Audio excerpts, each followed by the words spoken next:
शिंदे गटाकडनं आता युक्तिवाद सुरू आहे। ठाकरे गटाकडनं युक्तिवाद सकाळच्या सत्रामध्ये पूर्ण करण्यात आला। अभिषेक मनु सिंघवी आणि कपिल सिब्बल यांनी ठाकरे गटाच्या वतीने आज युक्तिवाद केला आणि त्यानंतर शिंदे गटाच्या वकिलांचा युक्तिवाद आता सुप्रीम कोर्टामध्ये सुरू आहे। ठाकरे गट फुटीचा केवळ विधिमंडळ पक्षापुरताच विचार करतोय असाही दावा नीरज किशन कौल यांच्याकडनं करण्यात आलाय। या मुद्द्यासंदर्भात अधिक जाणून घेण्यासाठी पुन्हा एकदा प्रशांतकडे जाऊयात। प्रशांत, नक्कीच नीरज किशन कौल यांचं आर्ग्युमेंट एक हे पण होतं की प्रत्येक गोष्टींसंदर्भात ठाकरे गट जो आहे तो कोर्टाकडे का येतोय, म्हणजे अपात्रतेचा मुद्दा असेल, आमदारांच्यावरच्या कारवाईचा असेल, फ्लोर टेस्टला मंजुरी दिली राज्यपालांनी त्याच्या संदर्भातला असेल किंवा निवडणूक आयोगाच्या कारवाईबद्दल, या सगळ्या गोष्टी ज्या आहेत त्याच्या संदर्भातले अधिकार कुणी घ्यायचे निर्णय, या म्हणजे आता समजा अपात्रतेचा निर्णय असेल तर तो अध्यक्षांनी घ्यावा हे आपल्या घटनेत लिहिलेलं आहे। त्याच्यानंतर चिन्हाचा निर्णय आयोग घेणार आहे, राजकीय पक्षाची अधिकृतता जी आहे ते आयोग ठरवत असतात। तर या सगळ्या गोष्टी कोर्टाकडेच का येत आहेत हा त्यांनी प्रश्न उपस्थित केलेला होता। पण इथं हे पण लक्षात घ्यायला पाहिजे की कोर्टानं हस्तक्षेप केल्यामुळेच खरं तर शिंदे गटाला सुद्धा सुरुवातीला फायदा झाला, कारण कोर्टानं अध्यक्षांना त्यावेळी निर्णय घेऊ दिला गेला नाही आणि त्यामुळं दरम्यानच्या काळामध्ये फ्लोर टेस्ट पण झालेली होती।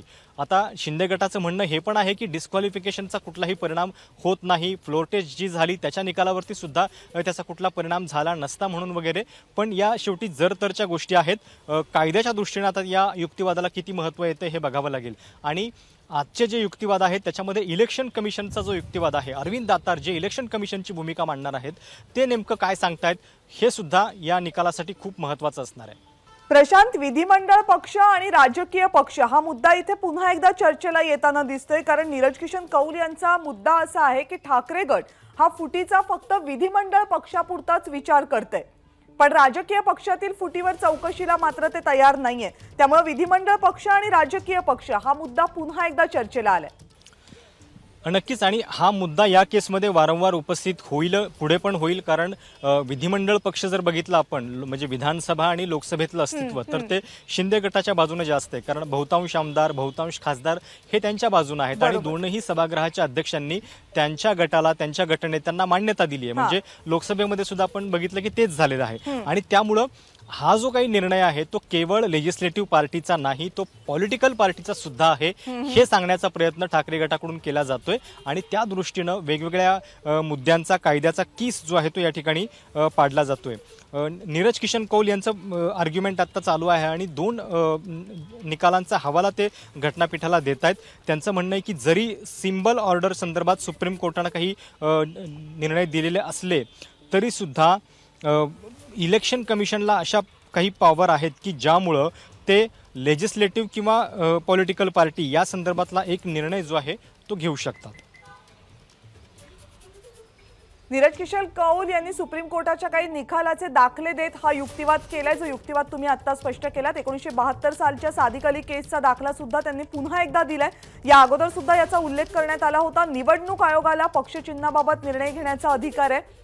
सुप्रीम कोर्टाच्या निकालाचे दाखले देत नीरज किशन कौल यांचा हा युक्तिवाद सध्या सुरू आहे आणि त्यासाठी त्यांनी मोठा आधार घेतलाय तो 1972च्या सादिक अली केसचा, ज्यामध्ये निवडणूक पक्षचिन्हाचा मोठा चर्चा झाली होती, त्या संदर्भात निर्देश दिले गेले होते आणि त्यानंतर सुप्रीम कोर्टामध्ये त्या बाबतीत एक मोठी सुनावणी झाली होती आणि आतापर्यंत जेव्हा जेव्हा पक्षचिन्हाच्या बाबतीमध्ये सुनावणी होते त्यावेळेस ही केस अत्यंत महत्त्वाची मानली जाते। त्यामुळे विधिमंडळ पक्ष आणि राजकीय पक्ष याबाबतचा युक्तिवाद झाल्यानंतर नीरज किशन कौल यांचा पुढचा मुद्दा आहे तो पक्षचिन्हाबाबतचा, त्याचा निर्णय कुणी घ्यायचा, निवडणूक आयोगाला पक्षचिन्हाबाबत निर्णयाचा अधिकार आहे, पुन्हा एकदा न्यायालयाला नीरज किशन कौल यांनी सांगितलंय आणि त्यासाठी विविध केसेसचा, ज्या केसेस याच मुद्द्यासंदर्भात या अगोदर झाल्या होत्या त्याचा दाखला दिला गेलाय। राजेंद्र सिंग राणा विरुद्ध स्वामी प्रसाद मौर्य या प्रकरणाचा दाखला सुद्धा नीरज किशन कौल यांनी आता न्यायालयामध्ये दिला आणि पक्षाच्या फुटीबाबत विधानसभा अध्यक्षांना निर्णय घेण्याचा अधिकार नाही असंही नीरज किशन कौल यांनी न्यायालयासमोर सांगितलं। या पुढचा त्यांचा महत्त्वाचा मुद्दा म्हणजे विधिमंडळ पक्ष आणि राजकीय पक्ष। ठाकरे गट हा फुटीचा विचार फक्त विधिमंडळ पक्षापुरताच करत आहे आणि राजकीय पक्षामधली फूट मात्र त्याच्याबाबतच्या चौकशीला ते तयार नाहीत असा एक युक्तिवाद नीरज किशन कौल यांच्या वतीनं शिंदे गटाच्या वतीनं सध्या न्यायालयामध्ये सुप्रीम कोर्टामध्ये करण्यात आलेला आहे। नीरज किशन कौल यांचा युक्तिवाद आताही सुरू आहे आणि आपल्या युक्तिवादामध्ये ते विविध प्रकरणांचा दाखला देत आहेत, जी प्रकरणं या केसच्या दृष्टीनं महत्त्वाची आहेत। पुन्हा एकदा प्रशांतकडे जाऊयात नीरज किशन कौल यांच्या युक्तिवादाबाबतच्या अपडेट जाणून घेण्यासाठी। Prashant,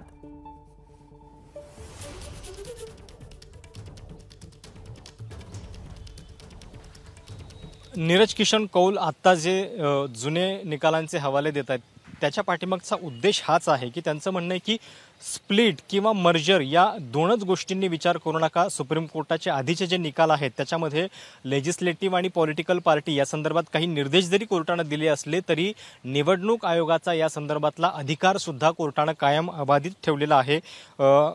under article 324 of the constitution यानुसार निवडणूक आयोगाला आपला काम करण्याचा अधिकार आहे आणि त्याची आठवण जे आहे ते सुप्रीम कोर्टाला या ठिकाणी नीरज किशन कौल करून देत आहेत। सादिक अली केसचा रेफरन्स सुद्धा या ठिकाणी वारंवार येतो। 1972ची ही केस आहे आणि काँग्रेसमधल्या फुटी संदर्भातली आहे, तर याचा सुद्धा हवाला दोन्ही बाजूंनी आज सकाळी दिला गेलेला होता आणि आता सुद्धा त्याच निकालासंदर्भातले काही मुद्दे जे आहेत ते नीरज किशन कौल हे घटनापीठाला सांगायचा प्रयत्न करत आहेत। बरोबर, घटनापीठापुढे सुरू असलेल्या या सुनावणीमध्ये सध्या नीरज किशन कौल आपली बाजू मांडतायत। ठाकरे गट आणि शिंदे गट यांच्या संदर्भात विचार करत असताना ठाकरे गट हा फक्त विधिमंडळ पक्षाचा विचार करतोय। पुन्हा एकदा सांगितलं पाहिजे की विधिमंडळ पक्ष म्हणजे तो पक्ष जो सदस्यांचा मिळून विधिमंडळामध्ये बनतो। जसं शिवसेनेचे 52 आमदार निवडून आले होते त्यावेळेस तो त्यांचा विधिमंडळ पक्ष होता। पक्षामध्ये फूट पडल्यानंतर विधिमंडळ पक्षामध्ये पहिली फूट पडली, मात्र त्यानंतरची फूट ही राजकीय पक्षामध्ये सुद्धा पडली। म्हणजे जसे राजकीय पक्षाचे विविध पदाधिकारी असतात ते सुद्धा शिंदे गट आणि ठाकरे गट यांच्यामध्ये विभागले गेले। विधिमंडळाचा विचार केला तर महाराष्ट्राच्या सदनामध्ये आणि लोकसभेमध्ये सुद्धा शिंदे गटाकडे पारडं जड आहे, जसं प्रशांत आत्ता आपल्याला सांगत होते, आणि त्यानंतर राजकीय पक्षामध्ये सुद्धा मोठी फूट पडलेली आहे। त्यामुळे दावा असा आहे नीरज किशन कौल यांचा की ठाकरे गट विचार करत असताना फक्त विधिमंडळ पक्षाचा विचार करते, राजकीय पक्षाचा करत नाहीये। शिंदेचे वकील नीरज किशन कौल यांचा हा युक्तिवाद सध्या सुप्रीम कोर्टामध्ये सुरू आहे। पक्ष सदस्य म्हणून आयोगाकडे जाण्याचा आम्हाला अधिकार आहे, एक मोठा युक्तिवाद पुन्हा एकदा नीरज किशन कौल यांच्याकडून। पक्ष सदस्य म्हणून आम्हाला, कारण हाच मुद्दा या अगोदर उपस्थित करण्यात आला होता, खरी शिवसेना कोणती याचा निर्णय घेण्याचा अधिकार आहे आणि पक्ष सदस्य म्हणून आयोगाकडे जाण्याचा आम्हाला अधिकार आहे, याचा अर्थ शिंदे गटाला अधिकार आहे असा दावा सुप्रीम कोर्टामध्ये नीरज किशन कौल यांच्या वतीनं करण्यात येतोय। खरी शिवसेना कोणती हा निर्णय आयोगाला घ्यायचा आहे हे सुद्धा नीरज किशन कौल यांनी पुन्हा एकदा न्यायालयाला सांगितले। या संदर्भातली अपडेट जाणून घेण्यासाठी प्रशांतकडे जाऊयात। प्रशांत, ठाकरे गटानं केलेला दावा नीरज किशन कौल यांच्याकडनं खोडून काढण्याचा प्रयत्न।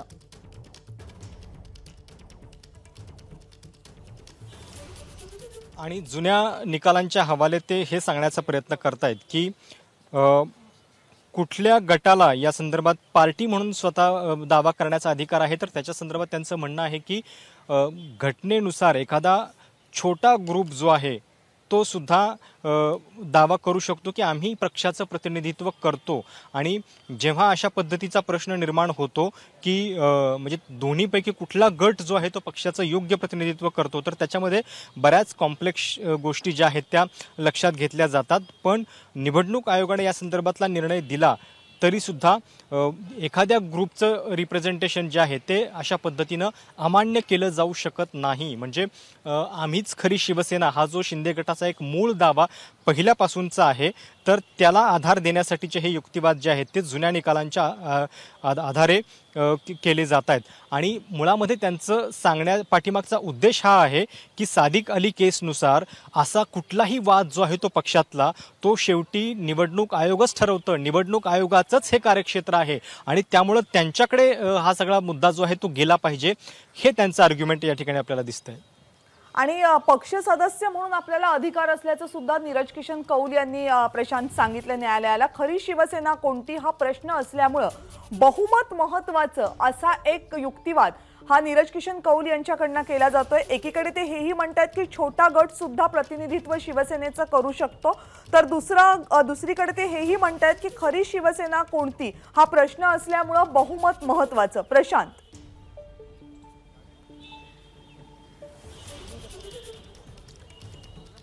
नक्कीच, कारण बहुमताचा मुद्दा तर शिंदे गटाच्या बाजूने आहे आणि त्यामुळं तो युक्तिवादामध्ये कसा वापरायचा हे वकिलांना चांगलंच ठाऊक असणार. आणि त्यामुळं जेव्हा जेव्हा हा मुद्दा येतोय तेव्हा लोकशाहीमध्ये बहुमताचं जे स्थान आहे, बहुमताचं जे पावित्र्य आहे, फ्लोर टेस्टची जी वैधता आहे, या मुद्द्यांचा वापर जो आहे तो शिंदे गटाकडून वारंवार होत राहीलच. पण आता या संपूर्ण जुन्या केसच्या हवाल्यानं नीरज किशन कौल यांनी हे सांगायचा प्रयत्न केलेला आहे की निवडणूक आयोगाचं जे कार्यक्षेत्र आहे ते खूप महत्त्वाचं आहे, अधिकार क्षेत्र जे आहे, आणि ते कोर्टानं याच्या आधीच्या केसेसमध्ये मान्य केलेलं आहे. ही केससुद्धा त्याला अपवाद ठरू नये यासाठी ते जुन्या निकालांच्या हवाल्यानं हा सगळा दावा जो आहे ते करत होते. त्यामुळे खरी शिवसेना कोणती हा प्रश्न आहे आणि म्हणूनच बहुमत महत्त्वाचं आहे. एकीकडे सांगितले जाते नीरज किशन कौल यांच्याकडे, तर दुसरीकडे छोटा गट सुद्धा राजकीय पक्षाचं शिवसेनेचं प्रतिनिधित्व करू शकतो असं त्यांनी म्हटलंय. आणि याशिवाय आणखी एक महत्त्वाचा वाटलं जाणारा युक्तिवाद त्यांच्याकडनं जो केला जातोय तो म्हणजे पक्ष सदस्य म्हणून निवडणूक आयोगाकडे जाण्याचा अधिकार आम्हाला आहे असं म्हटलं. याचं कारण हे आहे की काही वेळापूर्वी ठाकरे गटाकडून जो युक्तिवाद केला गेला होता त्यामध्ये हा प्रश्न उपस्थित करण्यात आला होता की पक्ष सदस्य म्हणून की विधिमंडळ सदस्य म्हणून तुम्ही निवडणूक आयोगाकडे गेलात. आणि त्यानंतर हा युक्तिवाद नीरज किशन कौल यांचा महत्त्वाचा, पक्षचिन्हाचा वाद हा परिच्छेद 15 नुसार सोडवता येईल असंही सुप्रीम कोर्टाला नीरज किशन कौल सांगतायत.